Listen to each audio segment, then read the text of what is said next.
ফোড়নে দিয়ে দেবো গোটা জিরা, শুকনো লঙ্কা। প্রথমে দেবো আলু বেগুন আর ডোগাটা দিয়ে দিলাম। ডোগাটা দিয়ে দিলাম আলু বেগুনের সাথে, পাতাটা একটু পরে দেবো। দিয়ে দিচ্ছি হলুদ, লবণ, ভালো করে নাড়াচাড়া করে নিলাম। এবার দিয়ে দেবো বাটা মশলা দিয়ে দিলাম। এবার ভালো করে নাড়াচাড়া করে নিই। বাটা মশলা দিয়ে ভালো করে নাড়াচাড়া করে নিলাম। এবারে দিয়ে দেবো লাউ পাতা দিলাম।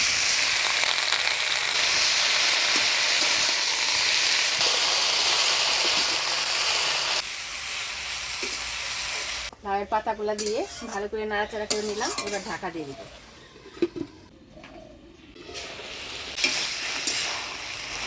ঢাকা দিয়ে আমি সবজিটা মজিয়ে নিলাম।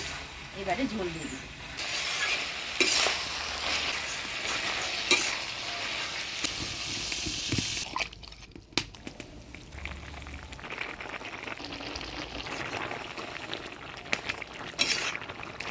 ঝোল জাল হয়ে গেছে। এবার ভেজে রাখা বাটা মাছগুলো দিয়ে দিব।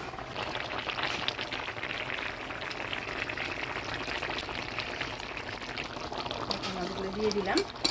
এবার 2 মিনিটের মতো ঢাকা দিয়ে জাল দিয়ে নেব।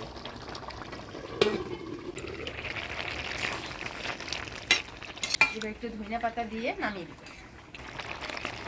ধনিয়া পাতা ছড়িয়ে দিই। আলু বেগুন ডোগা পাতা দিয়ে বাটা মাছের ঝোল হয়ে গেল। এবার নামিয়ে দিই।